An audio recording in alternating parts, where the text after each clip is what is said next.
आशा फक्त तुमच्याकडनं आहे। आम्ही कोणत्या मंत्र्याकडे वगैरे वसिला लावण्यासाठी आणि त्यांचे दरवाजे झिजून मागण्या मंजूर करणार नाही।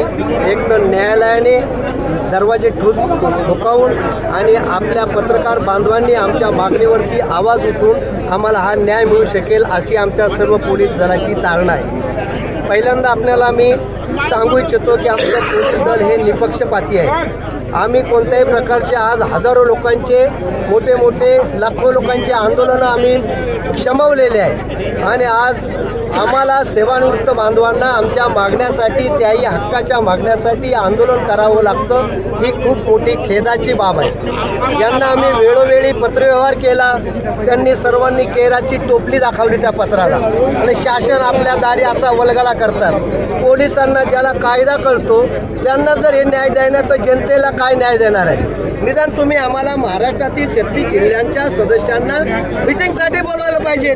गृह खात्याने एवढंही करू नये का बदल्यामध्येच रस आहे? IPS लोकांच्या बदल्या करायच्या आणि जनतेची जिरवाजिरव करायची आणि आमच्या पोलीस बांधवांची पिळवणूक करायची, याच्यामध्ये यांना रस आहे का? कशाला गृह खातं पाहिजे? गृह खाते जर जनतेची चांगली सेवा करायची असेल आणि तमाम पोलिसांच्या हक्काकडे लक्ष द्यायचं असेल तर या आम्ही मुख्यमंत्र्यांना विनंती करणार आहे की याच्यासाठी स्वतंत्र गृहमंत्री तुम्ही द्यायला पाहिजे।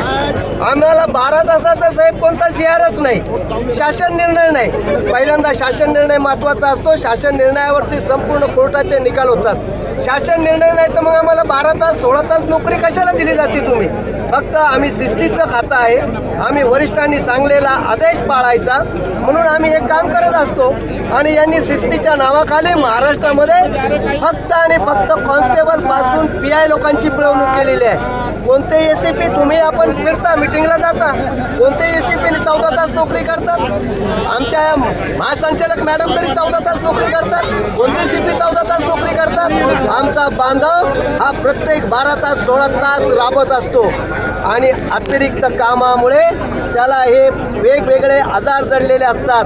यांची पेन्शन खायची, मुलाबाळाबरोबर फिरायची, बायकोबरोबर हाऊसमौज करायचे दिवस येतात आणि सेवानिवृत्त झाल्यानंतर यांची प्राणज्योत लवकर मालवली जाते। याला फक्त आणि फक्त सरकार कारणीभूत आहे। आम्ही आता सरकारला विचारणार आहे, तुम्ही आम्हाला 12 तासाचा GR दाखवा तर आमचे जे आज बांधव आहेत ना, बघा तिकडे बसलेले आहेत, या बांधव उन्हातानाचे कष्ट करतात ना, तुम्ही का 12 तास राबून घेता?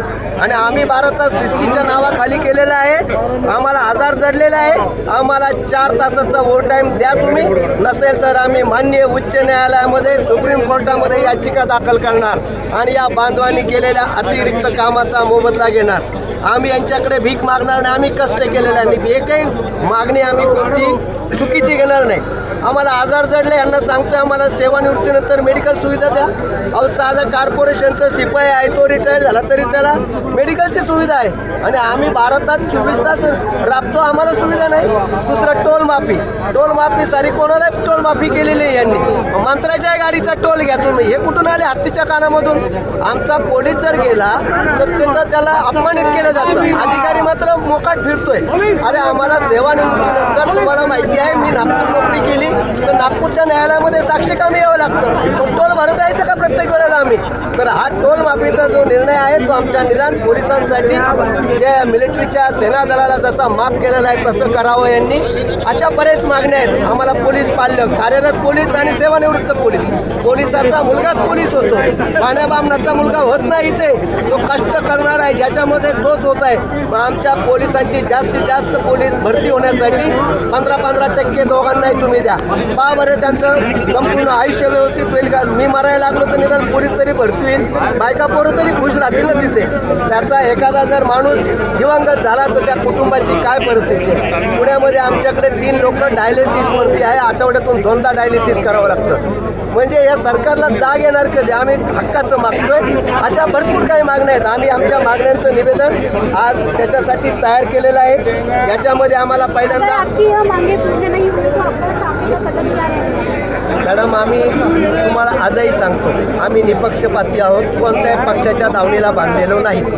आणि आम्ही जर सरळ ठरवलं ना कर्मचाऱ्यांनी, यांचं प्रत्येक इलेक्शन सुद्धा हाणून पाडू शकतो. तुम्हा सर्वांना माहिती आहे, कुणी बोलायला मागत नाही, आपल्या इलेक्शन आयोग पण बोलायला मागत नाही, पण भ्रष्टाचाराशिवाय कुणी निवडून येत नाही. त्यांनी पैसे वाटल्याशिवाय एकही माणसाला त्यांनी हे घ्यावी, शपथ घ्यावी की मी एकही रुपया वाटलेला नाही, कोणाला दिलेला नाही, तर त्यावरती निवडून आलेलं आहे. आम्हाला यांच्या नाकपुटे दाबायचं माहिती. ही सर्व सैन आहे ना, प्रत्येक जिल्ह्यामध्ये ज्या ज्या ठिकाणी भ्रष्टाचार होतो, आता येतील कुठल्या स्थानिक स्वराज्याच्या निवडणुका येतील, त्याच्यामध्ये जर पैसे वाटप झालं तर आमचा संपूर्ण पोलीस जागृत ठेवून त्या इलेक्शनचे अधिकारी, आमची व्हॅन जी असते पेट्रोलिंग व्हॅन, यांना बोलून संबंधित भ्रष्टाचारी लोकांवरती कारवाई करणार.